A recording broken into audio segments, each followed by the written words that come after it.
We are live on Proline TV as we have our very first edition of the PTV Weekend Recap. And apparently Bear is ready. That's Jim's dog. As you can see, Jim has had to lead the scene to take care of business there. Love it on live TV as we get ready to wrap up a couple of the big games that took place in week one, which ends officially tonight in the game between the Chicago Bears and the Minnesota Vikings. Jim Feist, of course, is with me, and Jim will be with me to talk NFL here on this show every week. I'll wrap up the weekend in college football a little bit later on. So, Jim, we had another nice, fun, interesting week one in the NFL. Well, we learned some things, and it's kind of overreaction Monday. It is, but definitely. We're watching teams that really practiced, minimally during the preseason, some more than others. We saw some explosive offenses. We saw some terrible offenses. We saw defenses that look good against bad offenses. So we really have to take everything with a grain of salt.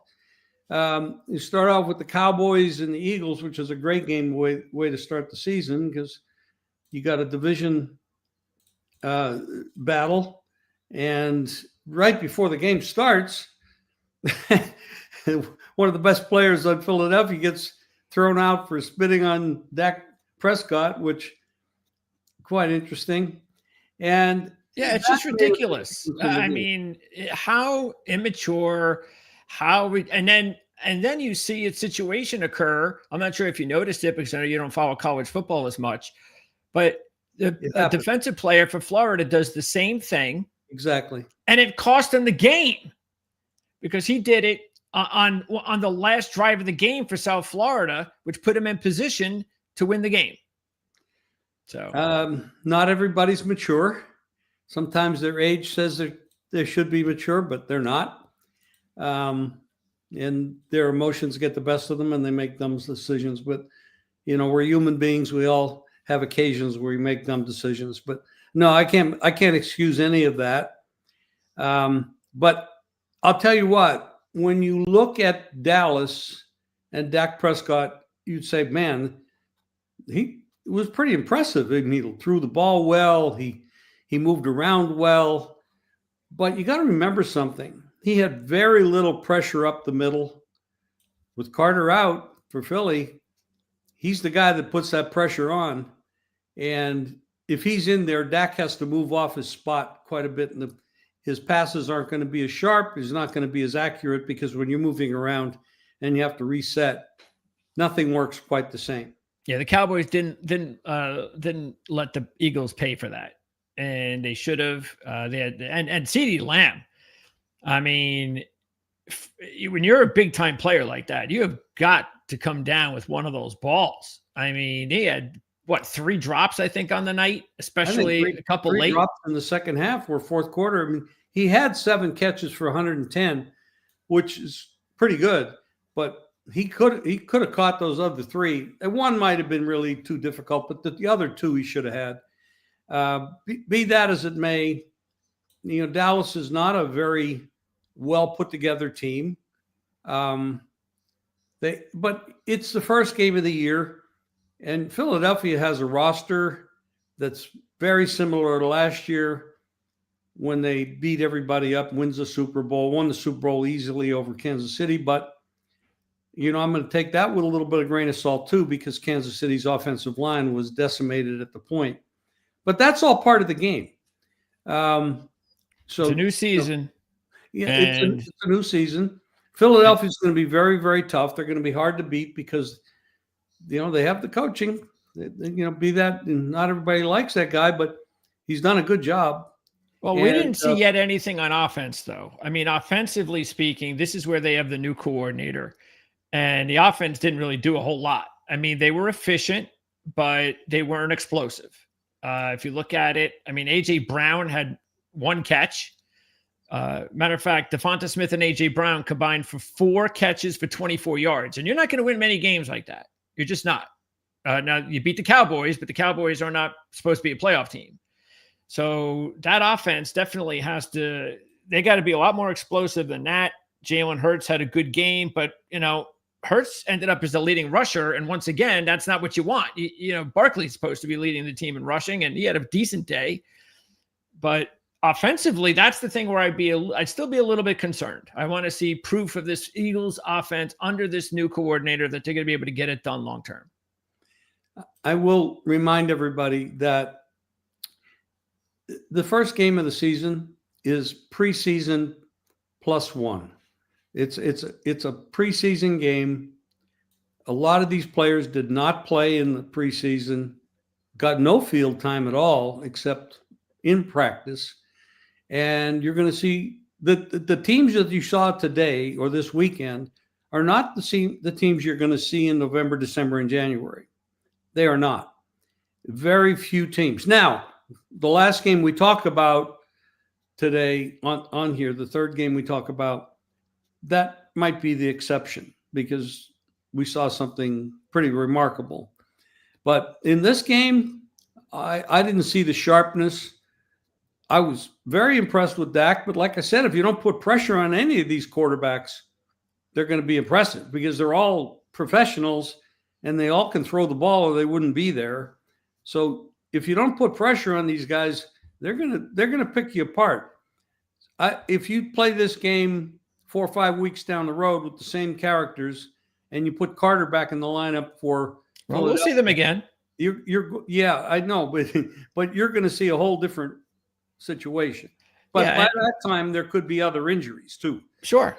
But again, you did something stupid, and my point of Dallas not taking advantage of it to win the game is whether it was an injury is more flukish. That is being stupid, and it's part of the game. It's part of being a team, and he wasn't being part of a team, part of a Super Bowl team player by doing that.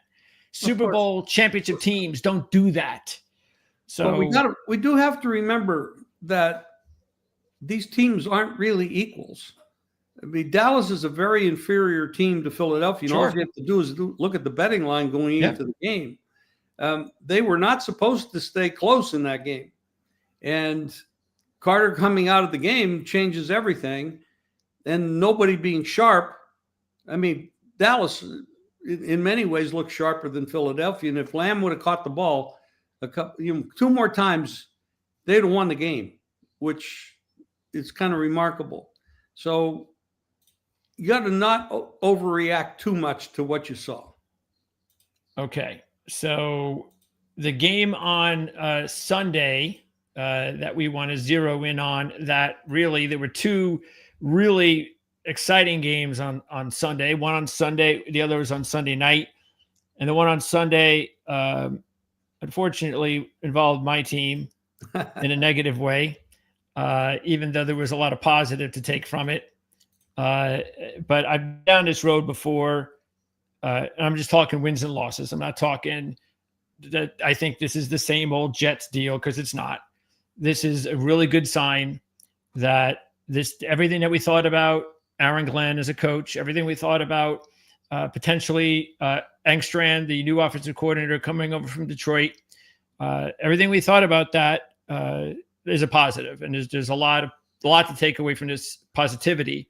The thing that was really crazy was that you had two of what you would perceive as talent-wise, two like top 10 caliber defenses in the NFL who looked like they were ranked at the bottom of the league in defense. They didn't show up. It was really weird. The total on this game was 38. I saw some 37 and a half. I mean, oh my God. This was the highest scoring game until we got to the Sunday night game. I mean, they 66 points for a total of 38. This was remarkable. And when you look at the stats, I mean, the Jets you could make an argument the Jets actually played better. And no, they didn't win the game, but it was down to the wire. You had a inferior quarterback. I mean, you're dealing with Aaron Rodgers, who's one of the best ever. Yes, he's older, let's just say, but he's still capable. And Fields, who did pretty well, and he does a lot with his legs, but some of his passes were pretty damn crisp. I was impressed. I like Aaron Glenn. I think he's going to do a good job there, but I am shocked that they gave up 34 points.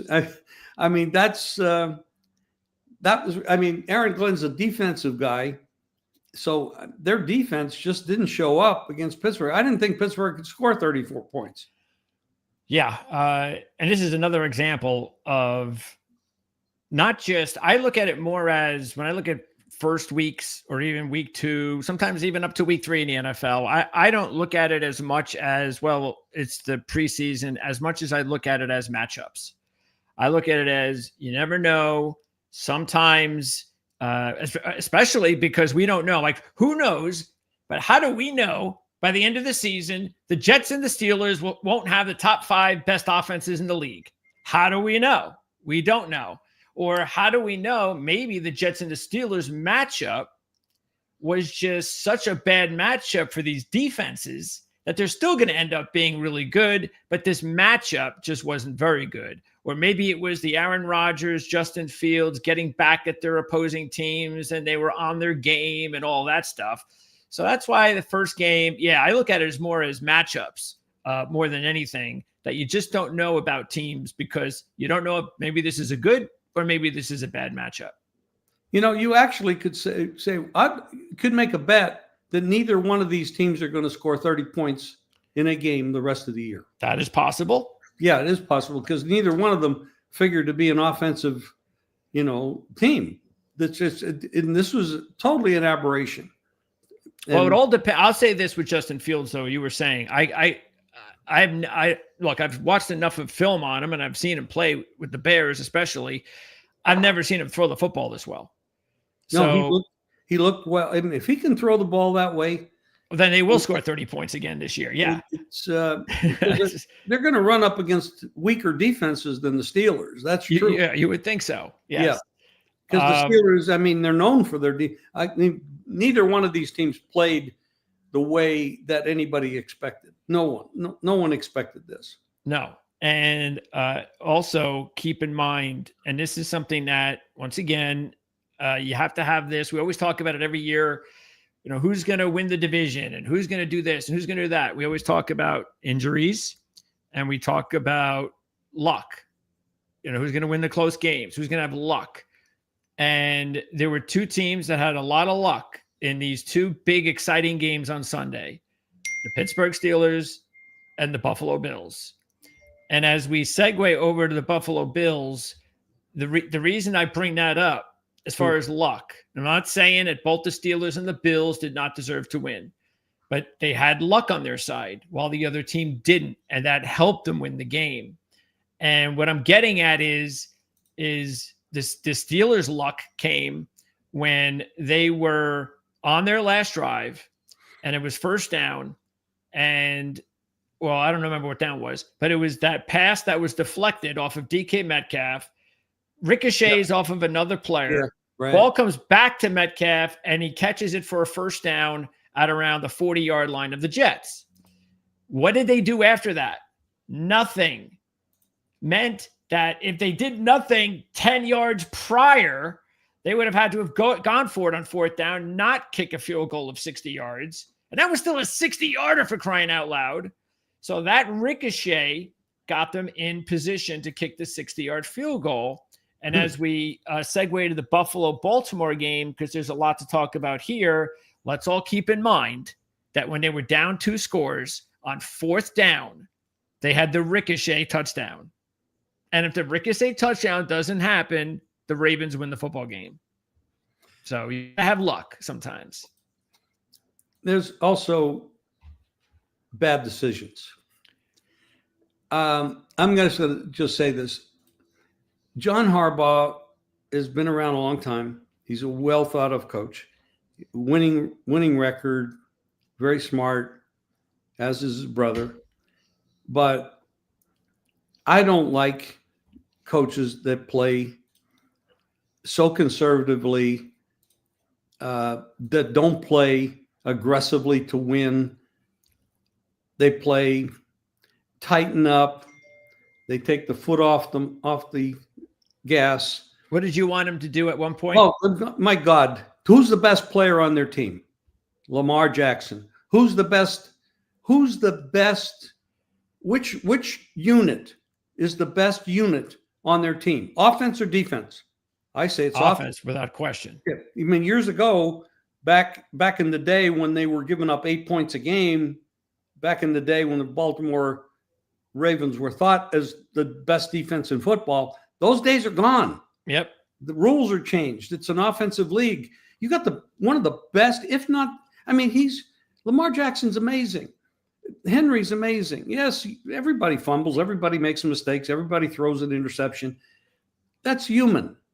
But when you have the chance of taking the ball and taking control of the game and win the game, you don't run into the line and let the other use up the other team uses up their timeouts, but you're going to punt the ball to Josh Allen with over a minute to go and hope to stop him? You haven't stopped him all night. He already had 38 points. Are you out of your mind?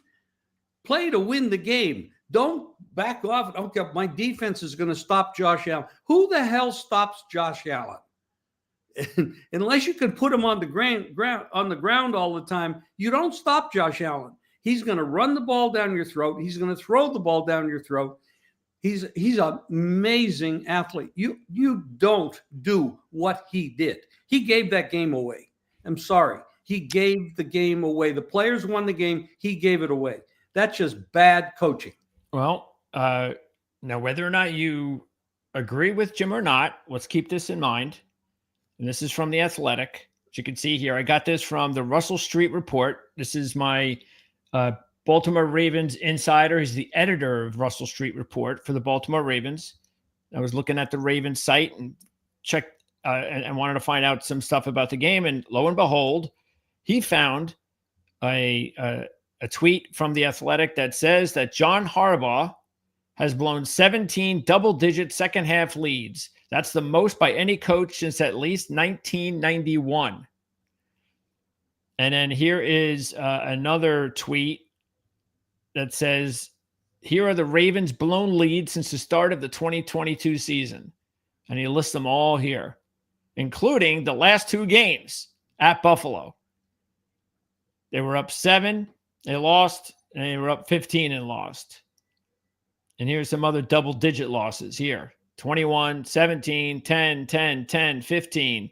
And again, like you said, it's the last couple of years, Jim, that this Ravens defense has just not been the same because they had these really good defensive coordinators.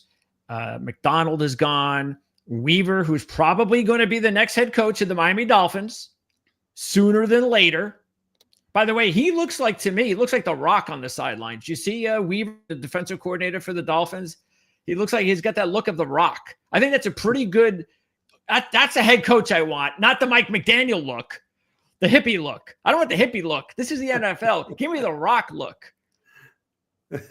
That'll change the Dolphins overnight right there. And they'll be, instead of becoming this fast, sexy kind of offensive team, they'll become a tough as nails, I'm going to kick your ass team. Dolphins need a lot of help. That's a whole nother subject. Mike McDaniel's got to go. He's lost the locker room. He's lost the players. They look absolutely awful. I'm just awful. A couple months ago, I said that he was probably the first guy to get fired.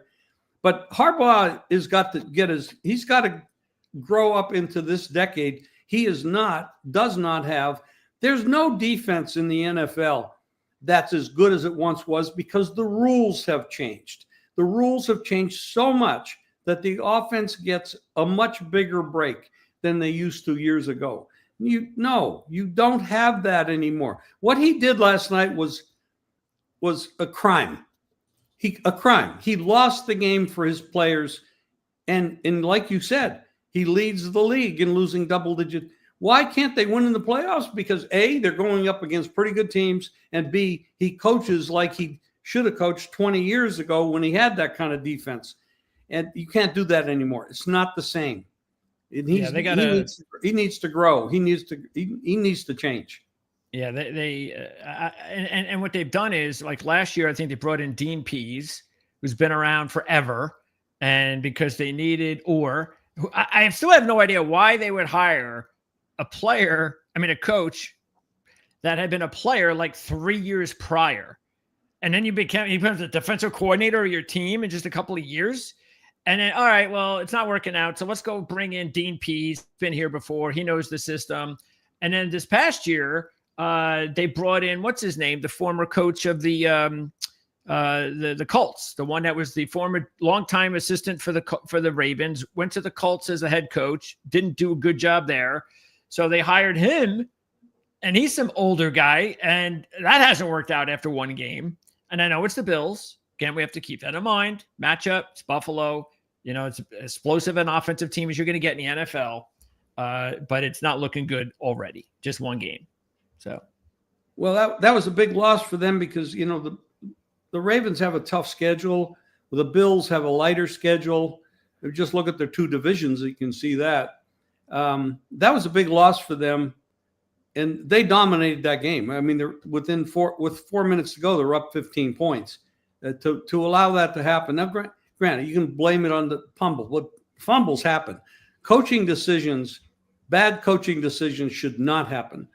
These guys are paid a lot of money. He needs to know that he's blown all these double-digit leads, and he's responsible for it. And somebody's got to tell him or do something about it because he's wasting the talent that he has on that team, and it's a massively talented team. And look, they're saying the same thing, of course, more so in Buffalo, that Sean McDermott has to do something at some point in the playoffs, or else what are they going to do? They're going to keep throwing him out there as head coach, like the Marvin Lewis kind of deal. The problem with McDermott is he doesn't have the talent that the Ravens have. The Ravens are a much more solid team in all areas than the Bills are. The Bills have some holes, especially on defense, especially in the secondary, but they have a magical quarterback. They got talent. No, I'm not saying they're deficient on talent. I'm just saying, and you could see it in the line, for God's sake. Baltimore was favored on the road at the Bills. That tells you right there that the bettors and the odds makers are saying the Ravens are a better team. But their coach blew it for them last night. Here's another situation. No more Justin Tucker. Rookie Tyler Loop not only missed an extra point, which was the deciding factor, but also was terrible on kickoffs. I mean, Buffalo had the ball like twice, almost at midfield. So the special teams just killed the Ravens. And it was an issue for them last year. And now Tucker's gone. And now they got a rookie. So these are the little things, the little points, the deflections on the passes, the turnovers. Jets had the turnover on the kickoff. And by the way, the player who had the return to fumble for the Jets on the kick return wasn't even supposed to be there. The reason he was there, the starting kick returner got hurt and had to leave the game. And so the backup comes in and he fumbles the ball on a kick return. So these are the little tiny things that happen in these games, especially because it's only week one, which goes back to your point of more than anything, we overreact on Mondays every single Monday during the season. But week one Monday has got to be the biggest overreaction of the season.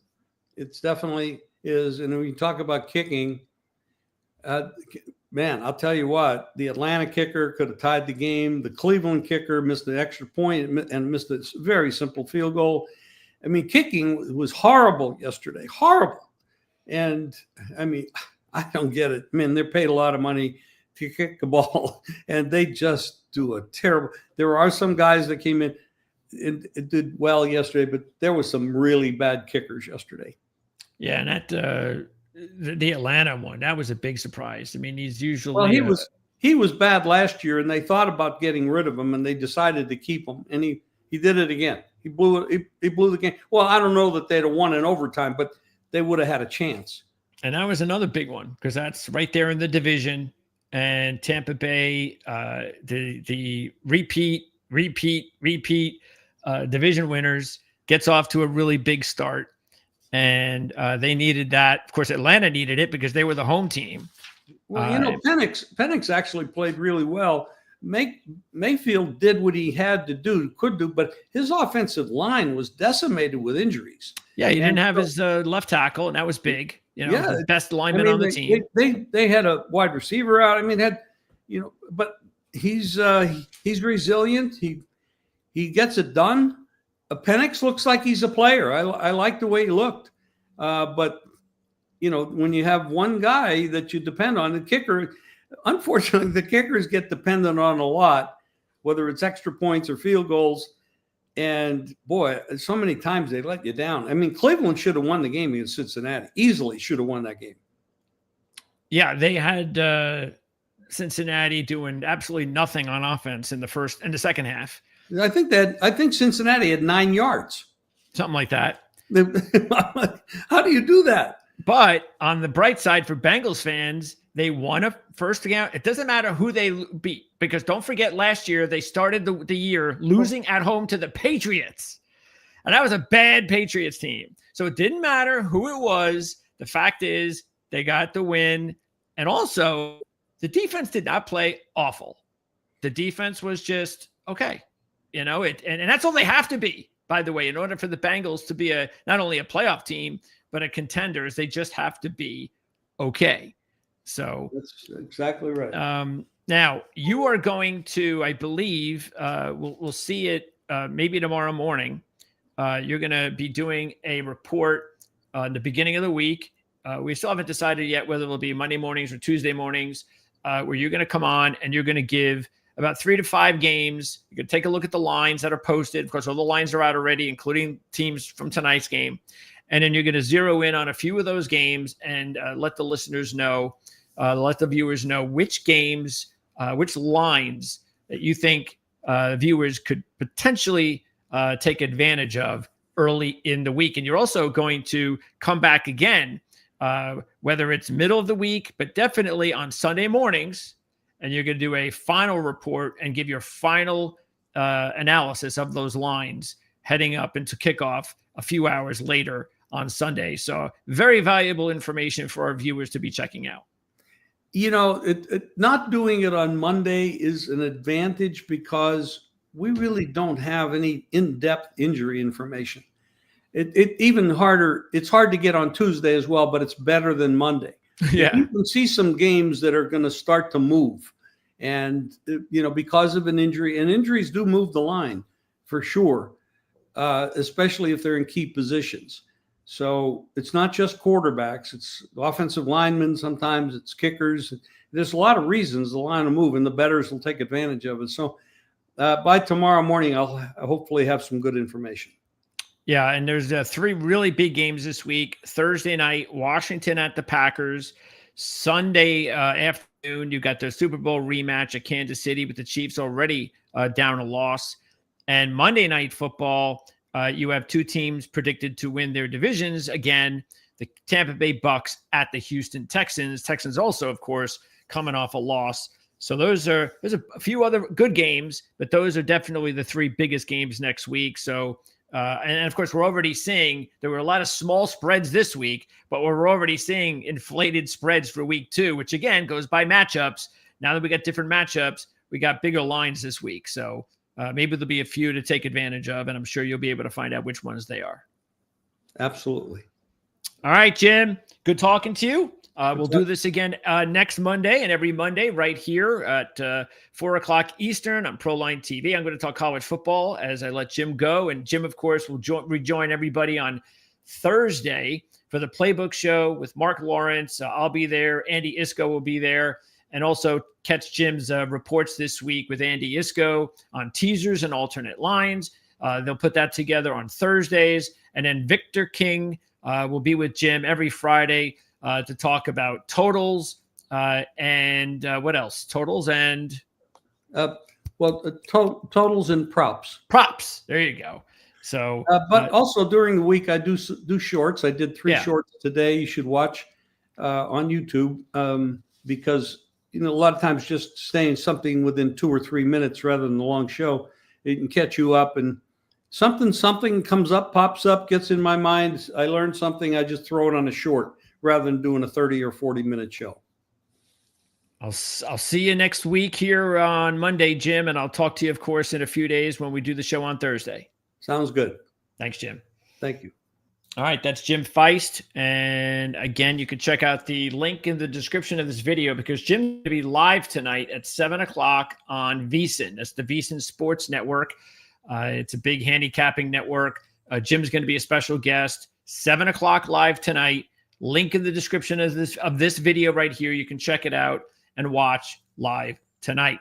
So Jim's a special guest on that program, and I'm sure he's going to be a special guest on a lot of programs this season. Everybody wants to know what Jim Feist has to say, and if you're one of the younger viewers, then you probably are too young to remember what kind of a big deal Jim Feist was in the handicapping industry. Still is because he's still around and kicking. He's still giving picks, he's still giving advice. You can check out his website, links in the description as well. But all you have to do is Google Jim, and you can find out what kind of industry Jim created. He was definitely a part of creating the handicapping industry here in this country. Okay, so let's talk a little bit of college football. And what I'm going to do each week is pop up updated group of 5 rankings and playoff rankings. So let's go ahead and do that. Okay, let's pop it up on the screen. Okay, so here are the group of 5, my group of 5 top 10. So this is the PTV group of 5 top 10. And hey, I don't care. Anytime something good happens and you predicted it, I think you should be proud of it, and you should say so, because there are a lot of viewers out there, unfortunately, that did not watch the video that I put out on the group of 5 season preview when I said USF was my second ranked group of 5 team coming in, and I had them beating Boise State to open the season. I did not have them beating Florida, though. But what I thought was that if South Florida can win that game against Boise, be competitive in their next 2 games against Florida and Miami, and then they can have a really good season, maybe not even lose again, or you could afford to lose one more time to another good team. I think that's all it would take, and would give South Florida the opportunity of being the playoff representative from the group of 5, because they would have knocked off a team. I have Boise State there still sitting 3. We still need to see Boise State to see what other, how much they get better as the season goes on. The problem is Boise State does not have a tough schedule. So one of the toughest games they faced was South Florida. Now they have one more really big test, and boy, they had better come to play when they go to South Bend and take on in Notre Dame. So when they play that game, they're going to have no chance at the playoffs if they lose that game going away in the fourth quarter. They'll have no chance. Okay, the only chance they're going to have is they're going to make that a 4-quarter game. Obviously, if they win the game, they're right back in it. But if they lose the game, they have to make sure it's a 4-quarter game that is down to the last few minutes, play here, play there. That's the kind of respect that they'll put right back where they need to be. And then they're going to just hope that South Florida slips a little bit here and there, and then they'll be in good shape. But if South Florida is anywhere near next to Boise, and the two of these teams are being looked at for the playoff spot, well, South Florida's getting it because they beat them. And they didn't beat them by just a point or two. They beat them going away. So that was big because, they were at home, and there'll be people that will talk about that kind of advantage. But they did come back last week, just a couple of days ago, and upset Florida. And that is something that is truly huge for the program, for the team, and for their chances this year being in the playoffs. So they are a bona fide 100%, no way anybody can vote otherwise, number 1 group of 5 team right now. Texas State and Mark Lawrence, this was Mark's upset pick last week. Mark and I talked college football on the Playbook ATS podcast. Andy wasn't available. Normally, it's going to be NFL in the first segment with the 4 of us. Then Jim will leave, and it'll be Mark, myself, and Andy talking college football.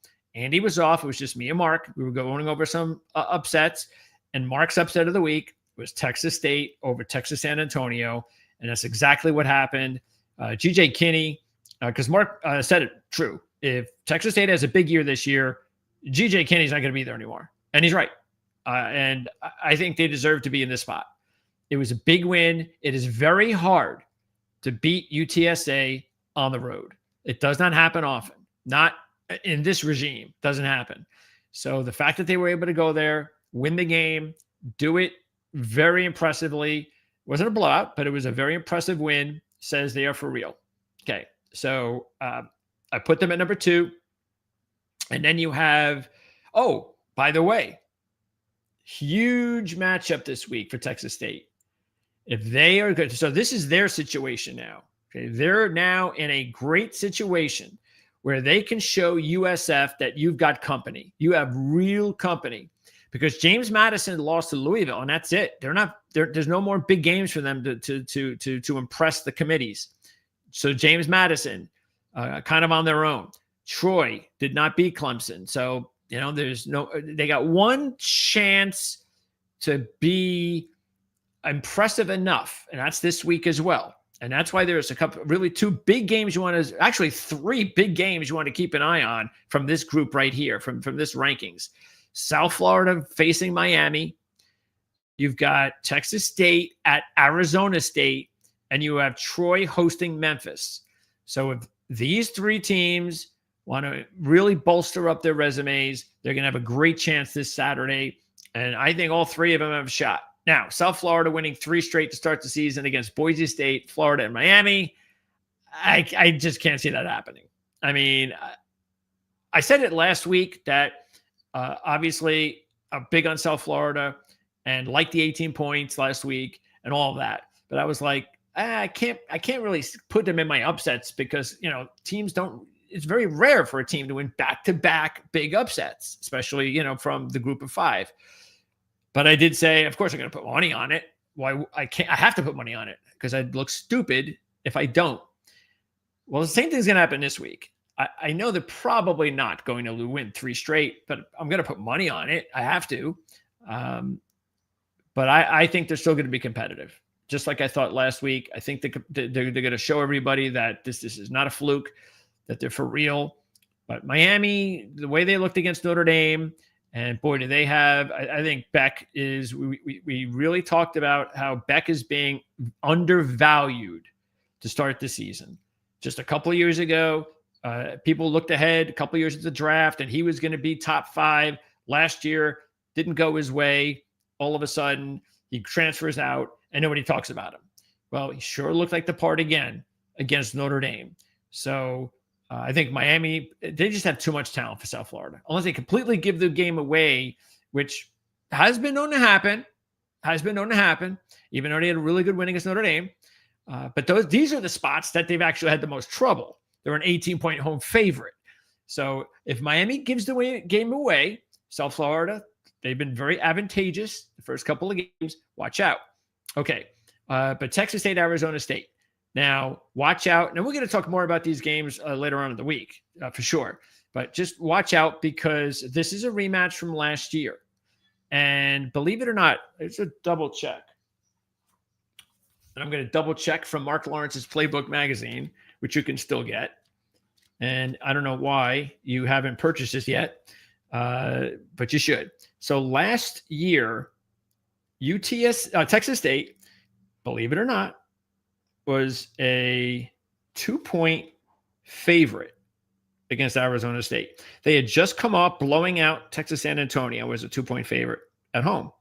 And so they were home against Arizona State, and they were a 2-point favorite. And this is how crazy the season changed for Arizona State. They were a 2-point dog at Texas State. And then all of a sudden, a few months later, they're a play away from being, I don't know, what was it? The semifinals or something like that in the playoffs. So, unfortunately, Arizona State had because I don't want to talk about the week 1 game. That was an FCS opponent. But Arizona State in their last 2 FBS games have really blown it. Their defense has blown it. They blew it with the Texas game. where they give up that fourth down by blitzing for whatever reason. And then in this game, I'm not sure I want to blame the defensive coordinator, even though he's blamable after what happened last year. But it looked like there was a big mix-up in the secondary, which happens in college football.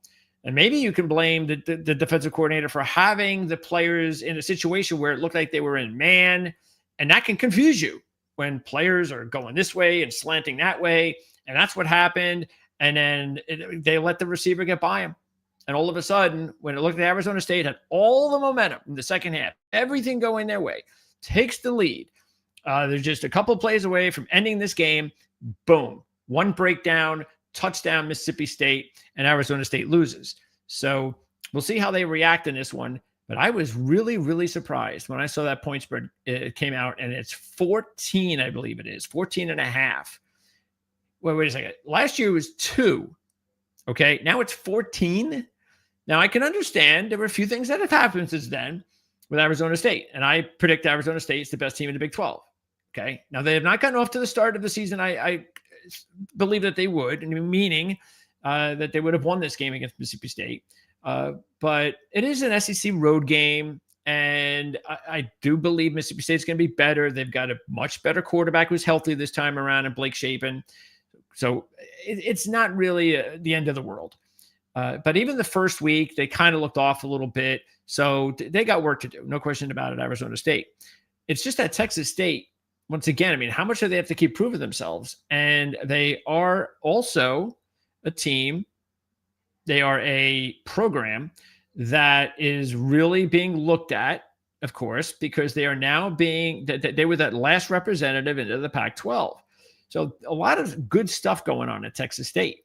And this is one of the things that I think they have to. The last thing they have to do is win that big one, to sort of like South Florida, win the big one, prove to everybody that they're for real. And I think they can. I really do. Arizona State needs to pick it up. They haven't played their best football yet this season, so they got to pick it up. I will say though, I'd be surprised if Arizona State covered that spread. So I think that's going to be a 4-quarter football game. And I also think it is going to be a game that Texas State might be able to pull out. So watch out for that one. And then you have Troy and Memphis. And I think the same thing. Troy had that huge lead against Clemson. It was 16-0. And, but it was all Clemson after that. It wasn't a game where Troy dominated statistically. They had an interception touchdown. So the offense wasn't it wasn't, they were doing things that a lot of people were surprised about, being that it was in Clemson, but they did fine. They were doing what they could to hang in there, but it just wasn't enough. Clemson's got way too much talent. Come on, let's be serious. Clemson is just in a different stratosphere than Troy right now. This is not Troy from a few years ago, but this is a Troy team that is better this year. Okay. Their coach, a former offensive coordinator at Notre Dame, it's in his second year. Last year, he stepped into a bad situation, and he really had no chance last year. No chance. But this year, he ends the season strong. They played really well down the stretch, and then he starts the season with a great performance. A very good performance. Great, they would have won. A really strong performance against Clemson on the road.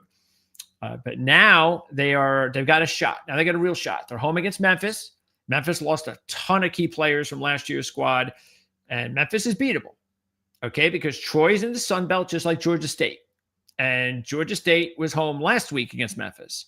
And Georgia State, this is not the Georgia State team from a few years ago, or program from a few years ago. They've kind of gone down a bit since what was it? What's his name left? I can't remember his name now.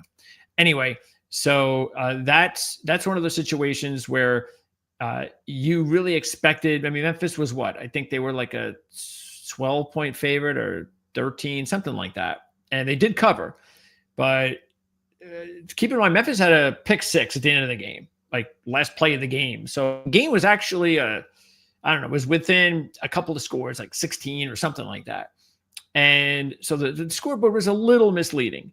But and even statistically speaking, it wasn't like the game was a complete Memphis blowout. That was the total yards are very similar.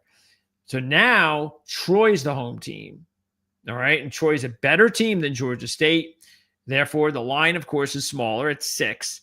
But I think Troy is definitely ripe for the upset. They have no chance at all for a group of 5 selection unless they win the game. I don't even think that, they're going to probably win it because they would have to run the table. Okay. They have to run the table, beat everybody, and then, will the chips fall where they may, and see what happens. But that's still a big ask. I still think they deserve to be ranked here based on the game from last week. And also the fact that I think they're a lot better than people are giving them credit for. And I think we'll see that next week. I'm going to pick them to beat Memphis. Okay. Then you have the other teams. I mean, really, when you think about it, I think those other teams, 6 through 10, I would look at only UNLV and Tulane as teams that still have a shot.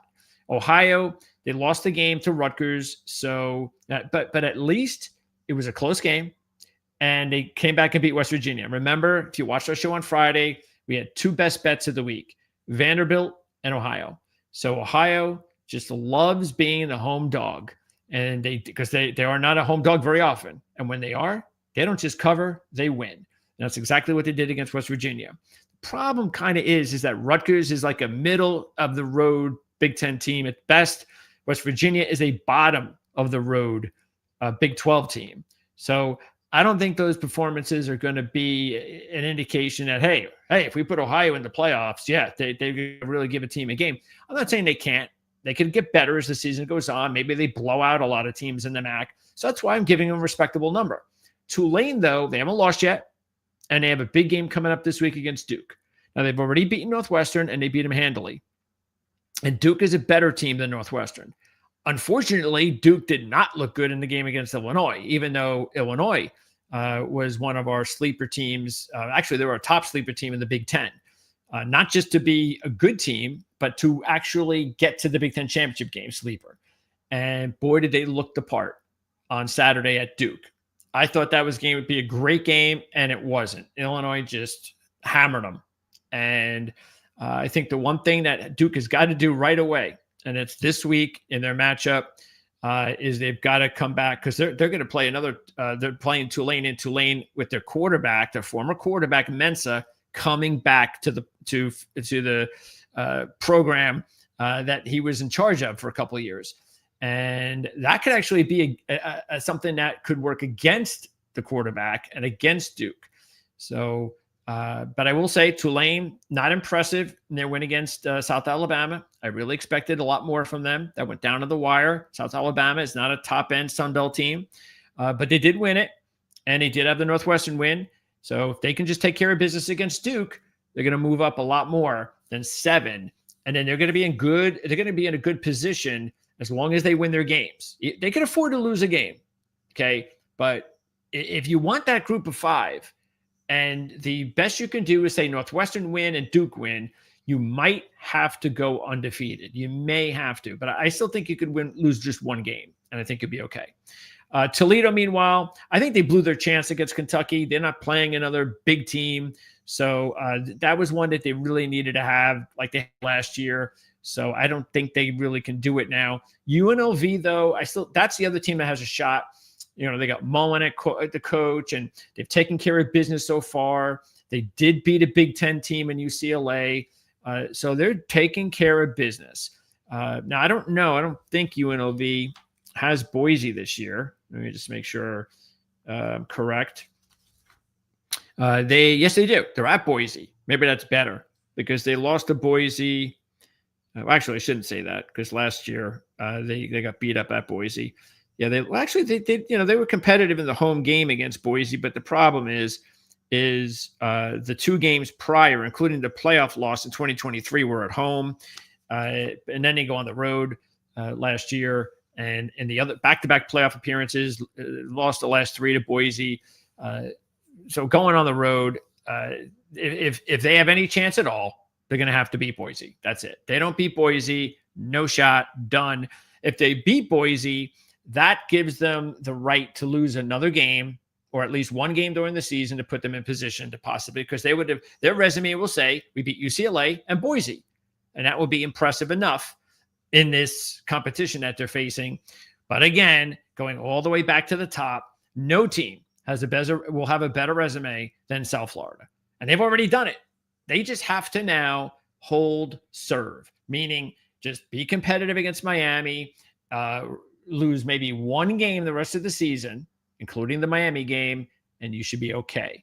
Just don't slip up, lose to a team that's not even a bowl team. Just don't give the committee any reason to go against you, because trust me, if you give them that reason, they'll take a look at a Boise State or one of these other teams and screw you.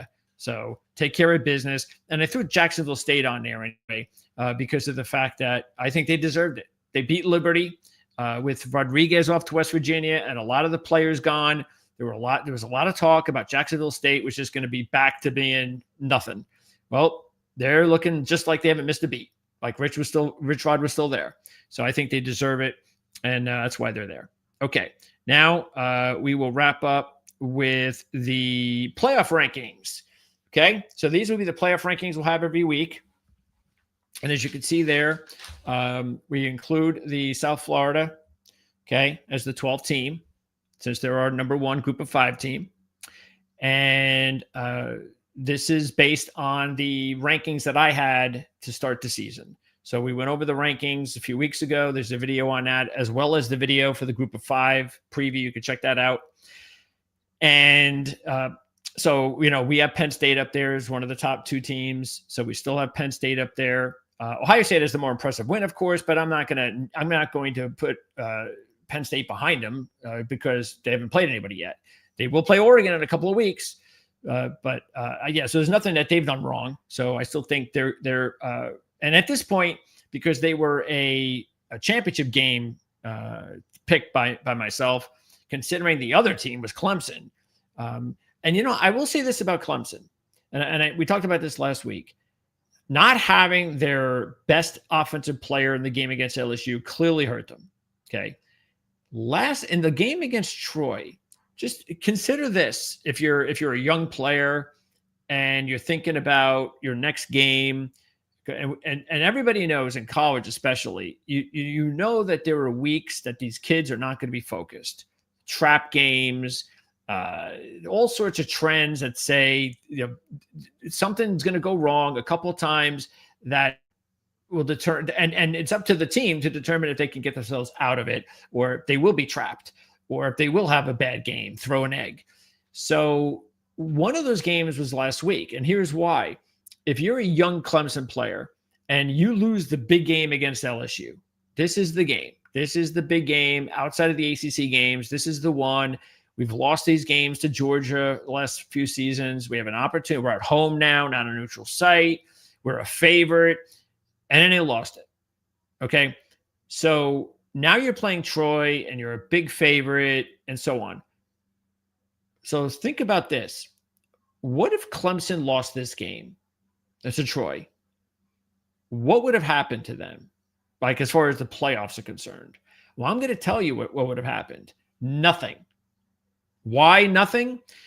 Because the fact that they've already lost their game at home to LSU, these players are smart enough to know, like if they had any illusions of being like a top ranked team going into the playoffs, we're going to hold serve and we're going to be this, they had to win that game.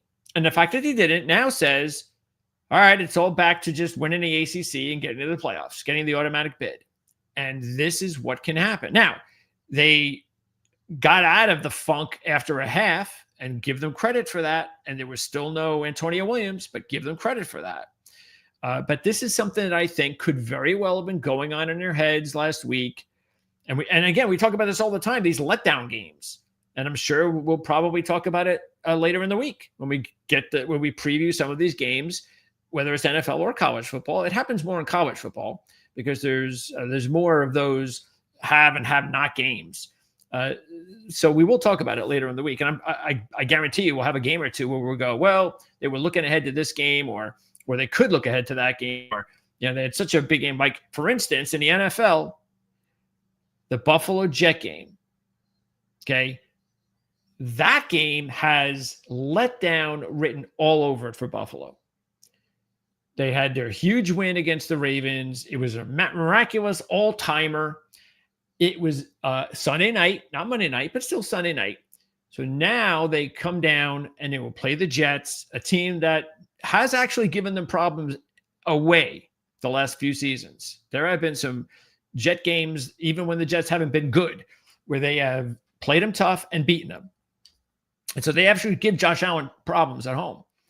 So now, and you got this Jet team that, as we talked about before, probably deserved a better fate and played as good as they probably could have offensively, but still made a few mistakes that can be corrected, a turnover, and bad luck.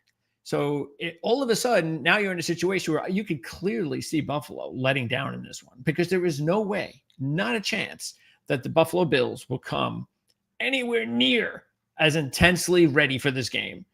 All offseason, we're Ravens, that's the first game. We're preparing for the Ravens. Everything's about the Ravens. And then in a few days, they're supposed to just do it all again with the Jets.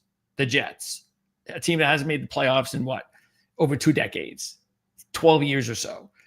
Trust me, I'm counting, even though I kind of don't, because I don't want to know. So right there, that's a situation, but that's the NFL. But it does also happen in the NFL, is my point.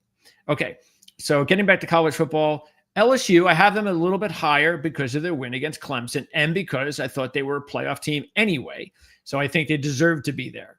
That is a huge win, and they have to be there, I think. Georgia's kind of holding serve there. Miami, are they a little high? No. I mean, they proved to me that they're for real. Talent-wise, they have everything they're looking for now. Again, they were a player or two away, a quarter away from being in the ACC championship game last year, and they might have been a playoff team last year. Well, you know what? They're a lot better team than this year than last year. They just are. It's what happens when you're building a team. Okay, so they have now gotten to a point now where they are better. The program is ready now to compete with the big boys, and they showed it against Notre Dame. And then you've got Texas. Yes, they lost to Ohio State, and it wasn't a pretty game. So I know I'm not going to put them right behind Ohio State, but I do think everybody wants to talk about Arch Manning having a bad game. And look, we talked about this, putting all this pressure on this kid and expecting him to go to the Big Horseshoe, one of the toughest venues that you could think of. First game of the season, everybody, you're the Heisman favorite. It's just asking too much. And he lost a lot of players too from the team, receivers that are no longer there, that are now in the NFL. So, or offensive linemen. So anyway, but Arch Manning's going to be fine, because if the kid's got tools, man, the kid's going to be just fine. He's still going to be, if he leaves, and should be, the number 1 pick of the draft. I still believe that. But hey, he just didn't play very well when everybody thought he would. But he looked like the Arch Manning tools that we know he has in the win last week, and he'll be fine. Oregon, we'll find out about Oregon in a couple of weeks at Penn State. And I think we'll even find out a little bit about them at Northwestern. So we expect them to win the game easy. But that's one of those situations where even last year, don't forget, Oregon went to Wisconsin. It was later in the year, though. And that game was a close game. They were lucky to win it. And Wisconsin is not a very good team last year. So this game can be tricky. We've talked about it before. Braun has won tons of or lots of games as the dog outright. He's not winning this game, but I think it'll tell us where Oregon is. It's a road game. First start for Dante Moore on the road to Oregon. And he hasn't been pressured. Look, I like what I see so far. I do. Because I had no idea about what I was going to see from this kid after what I've seen from him previous. But he looks good now. I think things are looking good. But I'd like to see what happens if he gets pressured a little bit. And let's see. Oklahoma, meanwhile, had the big win over Michigan. I don't know what to make of that, because of the fact that Michigan, there was something about them that just didn't make sense to me as a Michigan fan. I know their offensive line has some injuries, and they can't afford that. They are an offensive line team. They need to bully you at the line of scrimmage. They need to run the football. And if they can't run the football and then they have to rely on a freshman quarterback to throw it, there's no recipe there that's going to work. And we talked about it last week. You're expecting a freshman quarterback to go to Oklahoma against Venables and have a big game. It just wasn't going to happen. but the injuries are creeping up on the offensive line. I also thought the coaching was very off. I didn't like the coaching at all. I thought it was vanilla. I thought it was it just didn't feel right. Now, I don't know if some of this, because now they're going to lose their coach for a couple of games, and maybe this is just distractions are catching up to them finally. Maybe it has. That's why I don't know how to judge Oklahoma, is the point. Because, I mean, Michigan had like three or four opportunities to tie the game, go on a drive and tie the game, and they just couldn't do it. That's why, again, it's early in the season, and we just don't know about these teams' matchups like we talked about in the NFL. Same thing in college. Illinois, just, again, I don't think they're a sleeper. They shouldn't be a sleeper anymore, the Big Ten. So they deserve to be up there. Florida State, I have to put Florida State up there. I know everybody wants to talk about Alabama and how awful Alabama is. And then they came out and they demolished Louisiana Monroe, I guess, to make a point. Oh, very nice. You beat up on Louisiana Monroe. So we still have to find out about Alabama, because I think maybe it was, again, an overreaction to the loss against Florida State, even though we were hearing things that did not sound good, hearing things about the players are running the asylum kind of deal. So we'll see. But for Florida State's sake, it was an impressive win. Say what you want. Now, they may not have a typical Florida State sexy quarterback. You know, they don't even know Chris Wenke or Charlie Ward or anything back there. And I can name a bunch of others. But this kid, he's a little guy, and he's gutsy, and he can make plays. He's a nice little college quarterback. And here's the thing Florida State has that not a lot of other teams that all of college football have. They have two quality winning head coaches on the team. That is rare, and that helps them out a lot. So look for Florida State to be for real. And South Florida, of course, like I said, they're in there because of the fact that they are the Group of 5 team. Okay, so just to give you a look ahead, there are some big games coming up with college football this week. So the big games you want to be taking a look at, you've got in the SEC, you have a handful of them. Big surprise. Georgia at Tennessee. Arkansas at Ole Miss. Upset. Might be the play there. Florida at LSU. Texas A&M at Notre Dame. Vanderbilt at South Carolina. I said this last week when I took Vanderbilt as one of my top plays, that I'm going to be taking them a lot this year as a dog, or until they get the respect that they deserve. I'm taking them again. This no surprise. I'm going to take them again next week. To me, I think this line should have been 3. So I'm getting double. I'm jumping all over Vanderbilt again. Texas State at Arizona State will be a key game. Clemson at Georgia Tech is a monster game in the ACC. So now Clemson, maybe they get Antonio Williams back. Maybe he didn't play last week because they wanted to hold him for the Georgia Tech game, the ACC game. Now we're really going to find out about Clemson, and we'll also find out big time against Georgia Tech. So huge game, but again, a potential upset spot. Also the South Florida Miami game, and those would pretty much be the big ones. Of course, I also mentioned Memphis and Troy as a key game for a Group of 5 team. So, or 2 Group of 5 teams, because Memphis also wants to get in. I'm sure they'd like to be in the top 10. I don't think they probably care about the PTV top 10, but you know what I mean. All right. So anyway, thanks for tuning in. Links in the description of this video for everything that you'd want to know about Jim Feist, and he'll be on the show for the VSiN show tonight at 7:00 Eastern. So check that out. And the rest of our week this week, we're going to be talking again. Jim's going to have his lines videos come out. You can check that out for sure tomorrow morning and also on Sunday morning. I'm not sure if he's going to do one in the middle of the week. We'll check and find out whether he'll do that. But then, of course, I mentioned the shows that Jim will be on later this week. Also, I will be on. Now, the other show Jim's going to be on is every Wednesday, starting this week. He's going to be at Dom DeMarco's restaurant, Las Vegas, Nevada, 3:00 Eastern time. So he gets together like 2 to 3 of the top handicappers in the industry, people he knows, reputable guys that are going to be there with him each week, different guests, and they're going to run the show there from the restaurant. We're going to broadcast it right here on Proline TV. It'll also be broadcast on their channel. And then once the show's over, as soon as that show's over, I will pop on and talk about what's going on in the NFL and college football. I'd like to be able to ring in some interviews and maybe have something like that. So I'm not just talking by myself. But I'll give you like a little bit of a midweek report, maybe update what's going on injury-wise, fantasy, that kind of thing in the NFL, also college football injuries. So that sort of thing. So I'll always be on right after the show with Jim at Dom DeMarco's in Las Vegas, Nevada, every Wednesday. Then you've got the Thursday show where we're all together with Mark Lawrence hosting. And then the Friday show where Mark, Jim, and I get together. It's the only show where all three partners here on this channel get together. It starts this upcoming Friday, and it should be a lot of fun. Again, Jim will be on early to talk NFL. Then Mark and I will wrap it up with college football. And it will also be the last show before the weekend, where we get to give you our final picks and overall decisions on what we want to do for each week in the NFL and college football. That's going to wrap it up here on Proline TV. Let us know what you think, comments, all that kind of stuff. Really cool and important. Like the video. That's also very important if you want to see us grow and also provide as much information that we have been able to provide you for free.